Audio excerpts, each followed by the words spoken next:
नमस्कार। आज हम बात कर रहे हैं रूस के कामचटके प्रायद्वीप के पास आए एक बहुत बड़े भूकंप की। ये 30 जुलाई 2025 की घटना है और इसके झटके सिर्फ वहीं नहीं रुके बल्कि पूरे प्रशांत महासागर में महसूस किए गए। जी हाँ, ये काफ़ी व्यापक असर वाली घटना थी। और ये कोई ऐसा वैसा झटका नहीं था। अमेरिकी भूवैज्ञानिक सर्वेक्षण मतलब यूएसजीएस ने इसकी तीव्रता 8.8 बताई है। सोचिए 8.8। और इतना ही नहीं, इसने एक बड़ी सुनामी को भी जन्म दिया। बिल्कुल, 8.8 मैग्नीट्यूड अपने आप में बहुत ज़्यादा है। तो चलिए आज इसी पर गहराई से बात करते हैं। हमारे पास जो जानकारी है उसके आधार पर समझते हैं कि हुआ क्या, असर कहाँ तक फैला और इसके क्या मायने हैं। शुरुआत करते हैं भूकंप की डिटेल से।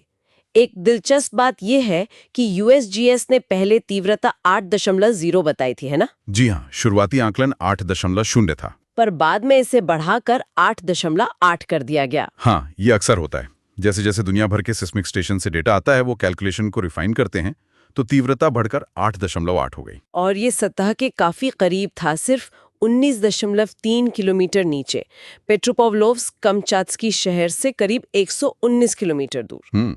ये गहराई मतलब 19.3 किलोमीटर, ये बहुत उथला माना जाता है इतने बड़े भूकंप के लिए। और जब भूकंप उथला होता है तो उसकी ऊर्जा सतह पर ज्यादा तबाही मचा सकती है और सुनामी पैदा करने की क्षमता भी कहीं ज्यादा होती है। अच्छा। और ये इलाका तो वैसे भी पैसिफिक रिंग ऑफ फायर पर है, मतलब भूगर्भीय रूप से बहुत सक्रिय क्षेत्र है ये। यहाँ से भूकंप आते रहते हैं। तो कामचटका पर इसका सीधा असर कैसा रहा? वहां के गवर्नर व्लादिमीर सोलोदोव ने तो कहा कि ये दशकों में आया सबसे शक्तिशाली भूकंप था। जी, उनका बयान बिल्कुल सही था स्थानीय अनुभव के हिसाब से। पेट्रोपोव्लोव्स्क कामचत्की में इमारतों को नुकसान की खबरें आई। हाँ, मैंने पढ़ा कि एक किंडरगार्टन को भी नुकसान पहुंचा, बिजली चली गई, मोबाइल नेटवर्क भी डाउन हो गए, काफी अफरा तफरी मची होगी वहां। बिल्कुल। और तटीय इलाकों में जैसे सेवरो कुरल्स, वहां तो लोगों को फौरन ऊंची जगहों पर जाने के आदेश दिए गए। हाँ, सुनामी का खतरा था। जी।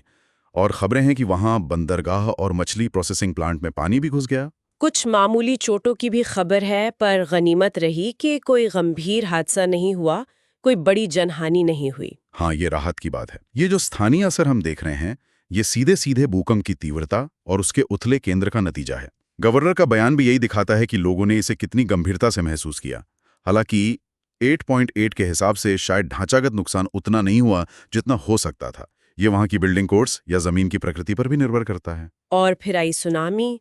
कामचटका के कुछ हिस्सों में लहरें 3 से 4 मीटर तक ऊंची उठी, मतलब करीब 10-13 फीट। जी, 3-4 मीटर काफी ऊंचा होता है तटीय इलाकों के लिए। और इसका असर सिर्फ कामचटका तक ही नहीं रहा, बल्कि पूरे प्रशांत महासागर में। हाँ, बिल्कुल, पूरे बेसिन में इसकी चेतावनी जारी करनी पड़ी। जापान, हवाई, अलास्का, अमेरिका का west coast, Taiwan, Philippines, Indonesia, यहाँ तक कि सेंट्रल और साउथ अमेरिका तक।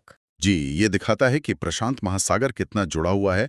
एक जगह बड़ी हलचल होती है तो उसका असर हजारों किलोमीटर दूर तक जा सकता है। कमाल है। इसीलिए वो पैसिफिक सुनामी वार्निंग सिस्टम इतना महत्वपूर्ण है। बिल्कुल सही।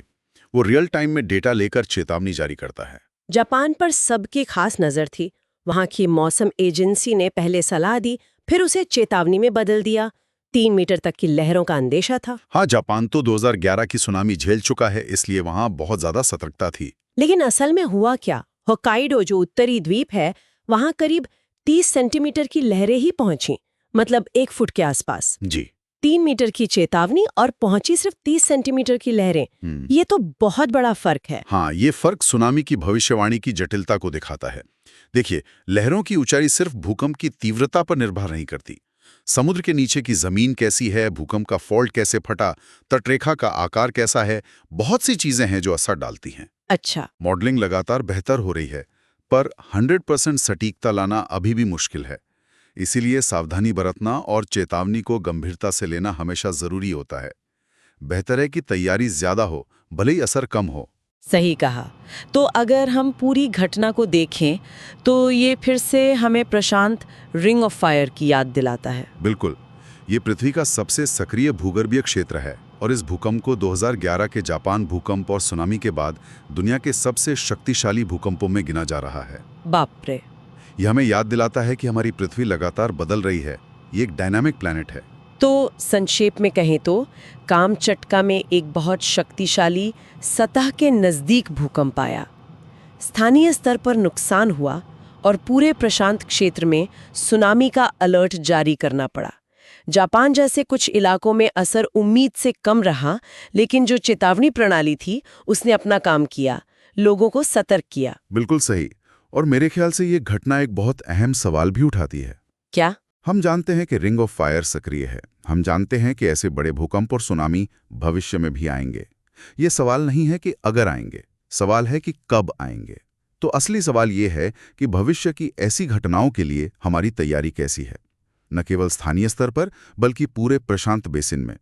क्या हमारा आपसी समन्वय, हमारी चेतावनी प्रणालियां और सबसे जरूरी लोगों की जागरूकता और तैयारी, क्या वो उस स्तर की हैं जो होनी चाहिए?